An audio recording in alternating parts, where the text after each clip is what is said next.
Ladies and gentlemen, this is one of those days I wouldn't want to be a Jew hater. Benjamin Netanyahu and Donald J. Trump are right now meeting, but before their meeting, they had an incredible interview and press conference with a bunch of reporters where they were asked a bunch of tough questions, one after the other, and they had some great responses.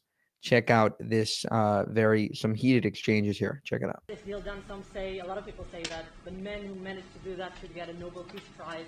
Do you think that you'll be able to get all the hostages back home? And what would happen if you hear from the Israeli side? They will never give me a Nobel Peace Prize. What would happen? What would happen if they I deserve it, but they will never give it to me. What would happen, sir? What happens to go forward? What needs to happen for normalization in Saudi Arabia? Well, we're going to see, and we're dealing with a lot of people, and we have steps to go yet, as you know, and maybe those steps go forward, and maybe they don't. We're dealing with a very complex group of people, situation and people, but we have the right man, we have the right leader of Israel. He's done a great job, and we've been friends for a long time, and we do a great job also. And I think we have a combination that's very unbeatable, actually.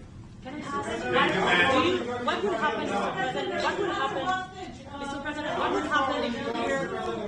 Wait a minute. Wait. Where is that person? Where's that person coming from? Come on, go. You go. What would happen if you'll hear from the Israeli side today that they're not willing to go through with the deal to get all the hostages back home and finish the war? We'll see what happens. Whatever happens, we'll be prepared to handle the situation. Are the Saudis demanding a Palestinian state? Mr. President. No. Are the Saudis demanding a Palestinian state? No, they're not. No. Are they demanding a path towards a Palestinian state or any other recognition Everybody's of that demanding one thing. You know what it is? Peace. We want peace. We want people to stop being killed. But everybody's demanding one thing. Very simple, peace. And he wants peace also. Mr. President, do you think it's politically possible in Israel to get this deal done until the end? To get the deal done? Yeah. Sure. Is it politically Why wouldn't a deal get done? A deal can get done. We'll see what happens. We're dealing with very complicated people. But a deal can absolutely get done. Israeli strike on Iran? We'll see what happens. President Trump, I work for Prime Minister Netanyahu.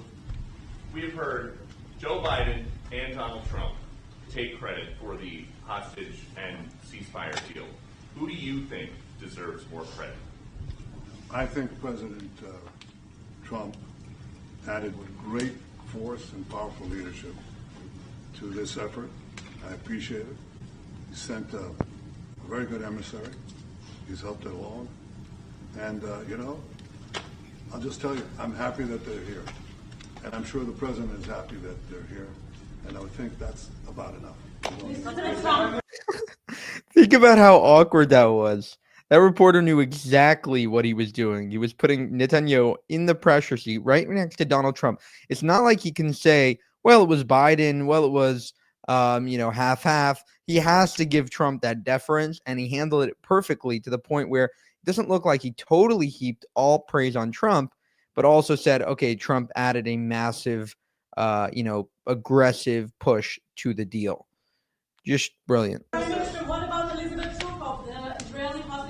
What about the Israeli press taking a press conference in Israel and not in Washington? We would love to take a press conference to interview Prime Minister Netanyahu. A few more questions. Prime Minister Netanyahu, do you support going forward with this deal and getting all the hostages out? I support getting all the hostages out and meeting all our war goals that include destroying Hamas's military and governing capabilities and making sure that Gaza never poses a threat to Israel again. Are you willing? All three. Are you willing And to those agree? things can go together? Are you willing Can to you agree promise to the Trump's families vision that you to do bring all the everything to get the hostages out? I think Wait. that I should One at a talk to time. President One at a time. Trump. So Okay. I'll ask: do you agree with Trump's vision of getting all the hostages back home, even if it means to end the war? Well, I'm not sure that you articulated correctly what the president's vision is. You can ask, he can speak for himself. He does that very, very well. I have my own views, 3 goals, not 1, not 2, 3 goals, and I will meet all 3 goals. I think the president can help enormously. He brings fresh thinking. Terrorists who murdered hundreds of people. Think about how that reporter tried to twist Trump's words, put Netanyahu in a very awkward position because he can't now say, agree with her and basically say, yeah, we don't care. We'll do the hostage deal. We don't care about the rest of the war, because he has Israeli ministers in Israel, far right Israeli ministers that are like, if you do this deal, we're done. We're ending the government. So expertly handled by Netanyahu, basically calling out the reporter on trying to twist Trump's words. And Trump actually gave a deference to him. So basically saying, yeah, that those are not my words. I'm not interested in a deal. Above all, I'm not interested in giving away all of Israel so that there can be a supposed peace, I'm not sacrificing everything for a deal. And, so great job by Netanyahu catching that. People released their home as the part of the deal. It's a horrible thing. We can't forget it. I'll never forget it, and you can't forget it. And some people want to put it out of their memory, but we're not going to ever let that happen. It was a horrible day, October 7th. That was a horrible period of time. And a lot of people like to pretend it didn't happen. It happened. It's a big group of people that like to pretend it didn't happen, like the Holocaust didn't happen. Same mindset. And now we're going to get this thing wrapped up, and we're going to get it done. We're also dealing, I think, very successfully with Russia, Ukraine. We're going to hopefully get that one done at some point in the not too distant future. That's a complex problem also, but we solve problems. When I left, we had no problem. There was no Ukraine and Russia fighting. There was no October 7th. There was nothing, and some very poor leadership led to a lot of problems and a lot of death. And it's a shame, but we'll put it out. We'll put out the fires. We have a lot of fires, but we'll put them out. Why do you still support a Palestinian state like the peace plan you presented in January 2020? Is this plan still on the table? Well, a lot of plans change with time, and a lot of death has occurred since I left and now came back. This death occurred not while I was here, but while somebody else was here. It shouldn't have happened. They shouldn't have allowed it to happen. It would have never happened, and that includes Russia, Ukraine would have never happened. Not even a little bit, not even a chance. But now we are faced with a situation that's different, in some ways better and in some ways worse. But we're faced with a very complex and difficult situation, but we'll solve the problem. Refugees get from Gaza, out of Gaza. If not Jordan, Egypt, what other countries you think might accept Palestinians from Gaza? Well, I think Jordan and Egypt will. I know they've spoken about it with you, and they say they're not going to accept. I say they will. But I think other countries will accept also. I think that Gaza maybe is a demolition site right now. If you look at Gaza, there's hardly a building standing, and the ones that are going to collapse. You can't live in Gaza right now, and I think we need another location. I think it should be a location that's going to make people happy. You look over the decades, it's all death in Gaza. This has been happening for years. It's all death. If we can get a beautiful area to resettle people permanently in nice homes and where they can be happy and not be shot, not be killed, not be knifed to death like what's happening in Gaza. And right now you have in Gaza a very dangerous situation in terms of explosives all over the place, in terms of tunnels that nobody knows who's in the tunnel. The whole thing is a mess. And I think that if we can resettle, and I believe we can do it in areas where the leaders currently say no. I've been saying that with Mexico, having to do with the border and all of the things, and you saw what happened, 10,000 soldiers, and they're going to do a good job. I really believe that, and I believe Canada's going to do a good job also. They said the same thing, and then they did something much different than what you were hearing. This is a very, very difficult situation, but we're going to get it solved. I don't think people should be going back to Gaza. I think that Gaza has been very unlucky for them. They've lived like hell. They lived like you're living in hell. Gaza is not a place for people to be living. And the only reason they want to go back, and I believe this strongly, is because they have no alternative. What's the alternative? Go where? There's no other alternative. If they had an alternative, they'd much rather not go back to Gaza and live in a beautiful alternative that's safe. 100%. And I'm actually going to show you in a few minutes after this ends, I'm going to show you a Gazan man actually begging Donald J. Trump and Netanyahu to get him out of Gaza. He wants out. I would say at least 50%, maybe more of the population wants out of Gaza. And you're hearing their voices every single day on Twitter, on Instagram, Facebook, all these social media platforms where Gazans are going online and saying, "I want out, get me out, open the border."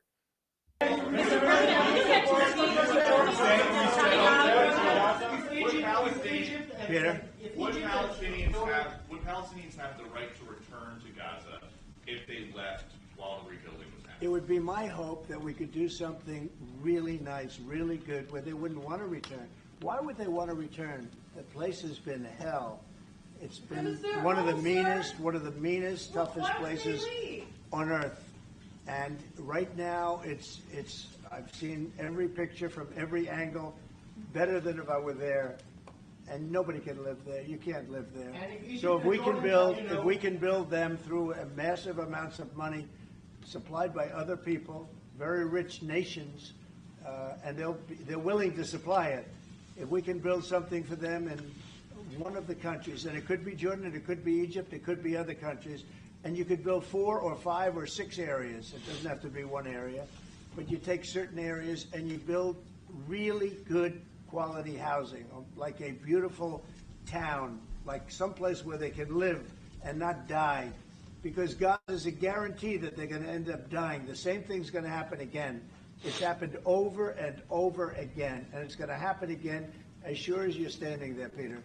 So I hope that we could do something where they wouldn't want to go back. Who would want to go back? They've experienced nothing but death and destruction. Think about it from a Jew hater's perspective. They hate Israel, and you have Benjamin Netanyahu and Donald J. Trump right next to him saying that they don't want the Palestinians to go back to Gaza. Now, the Palestinians and the fake Palestinians, the Western Palestinians, they love to have the Palestinians in Gaza because they need this cause to continue. They need the Palestinian cause to continue. And if they're not in Gaza and they're having a great life in Egypt or Jordan, then it's over. The whole thing is gone. And Jew haters are like, oh, it's disgusting. All online. They're like, oh, look, he's talking to the guy that made Gaza hell and saying Gaza is a hell pit and Palestinians can't go back and all this BS. It's just great. It's just brilliant.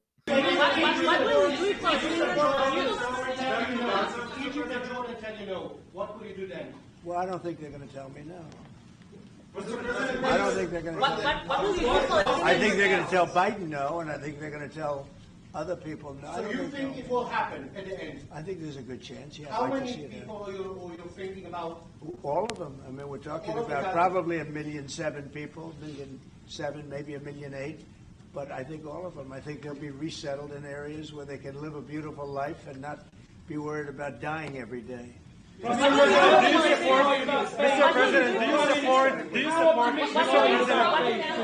Mr. President, do you support building settlements, Jewish settlements back in Gaza in the next years?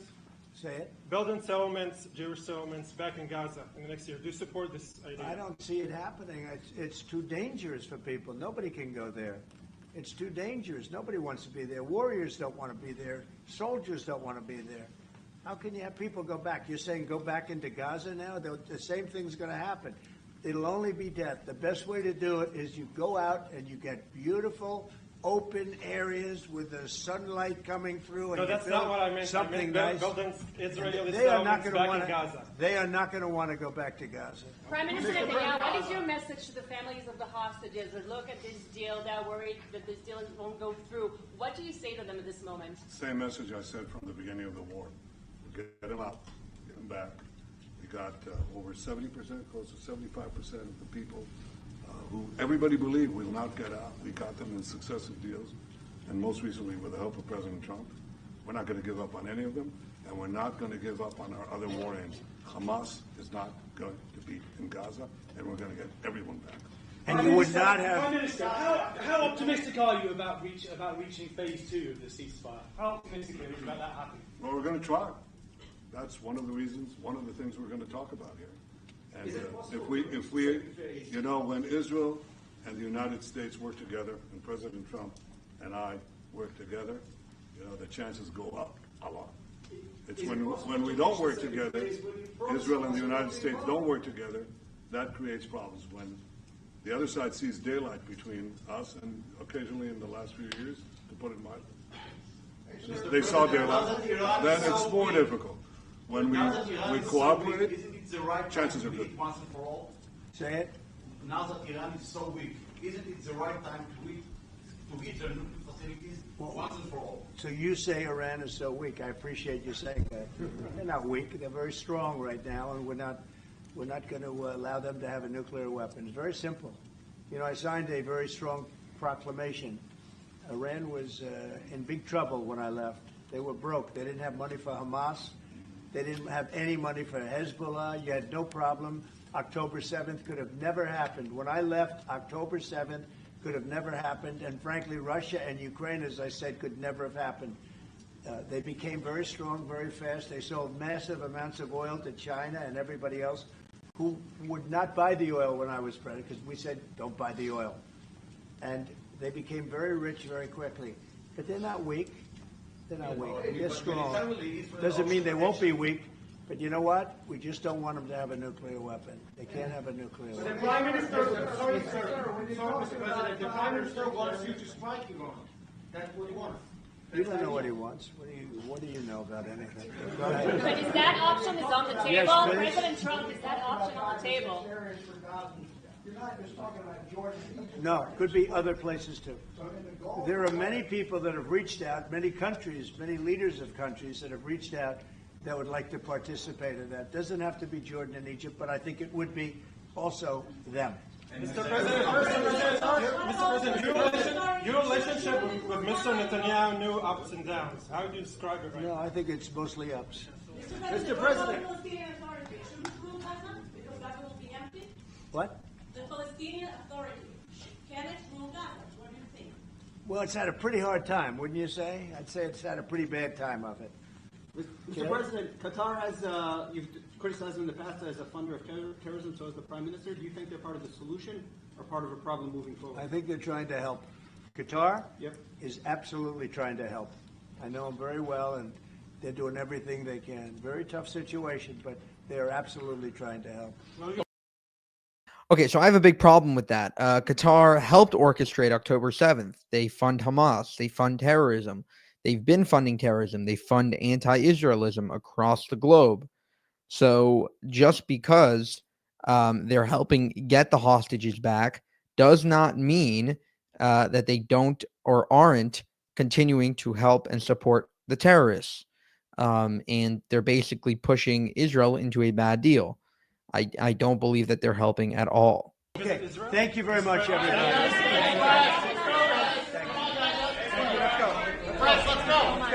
When you kidnap someone, just a little bit more on that other point with Qatar, when you kidnap someone and then give them back, it does not mean that you are a good person. You know, there's big problems with Qatar, and I don't think that President Donald J. Trump or Steve Witkoff's opinion on Qatar is one that should be heeded. I think that, you know, they have some kind of a blindness there, whether that be because of business they've done with it privately or just because of the Qataris are, you know, have a lot of money and flash money or whatever. But Qatar has not been a friend of Israel nor the Western world in general. Here is another clip of Donald J. Trump actually signing an executive order regarding to the UN, and hear what he has to say about UNRWA and the UN. Next up, in light of numerous actions taken by a number of bodies of the United Nations which exhibit a deep anti-American bias, we have an executive order prepared for your attention that would withdraw the United States from the UN Human Rights Council, would withdraw the United States from the UNRWA, which is a refugee organization, and would also review American involvement in UNESCO, which has also exhibited anti-American bias. More generally, the executive order calls for a review of American involvement and funding in the UN in light of the wild disparities in levels of funding among different countries that, as you've expressed previously, is deeply unfair to the United States. So I've always felt that the UN has tremendous potential. It's not living up to that potential right now. It really isn't, hasn't for a long time. It has, there are great hopes for it, but It's not being well run, to be honest, and they're not doing the job. A lot of these conflicts that we're working on should be settled, or at least we should have some help in settling them. We never seem to get help. That should be the primary purpose of the UN, the United Nations. And again, it's got great potential, and based on the potential, we'll continue to go along with it, but they got to get their act together.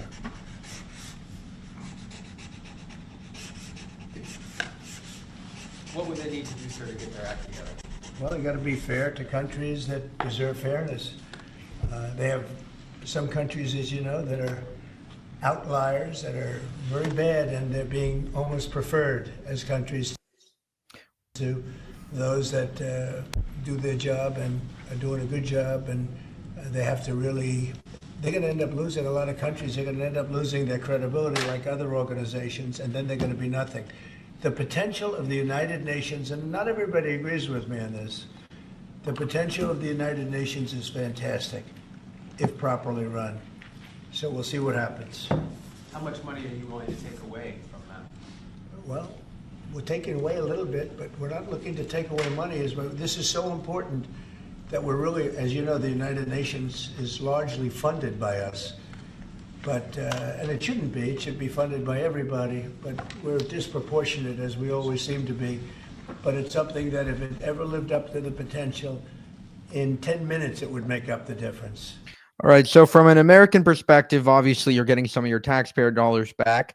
But from an Israeli perspective, it's great that he's defunding UNRWA and the UN, specifically because they've been targeting Israel in an insane way. I mean, they have more anti-Israel resolutions than they have negative resolutions against every other country. So all the other countries combined, Israel has more than all of them combined by far in this year. And since really its founding, it's been insane. And you can check out Hillel Noor at the UN Watch. He talks about it all the time. All right, here's a video of a Gazan man speaking to Donald J. Trump and Benjamin Netanyahu. It's transliterated into English, but I'll also give my sort of, translation and check it out.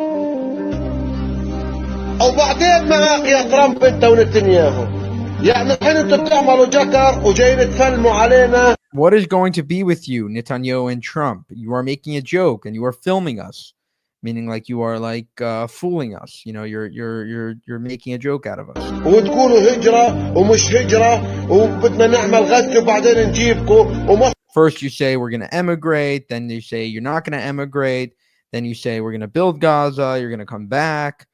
And then مش راضية والأردن مش راضية ومش عارف مين مش راضي. يا عم احنا بدناش مهمكم تهجرونا.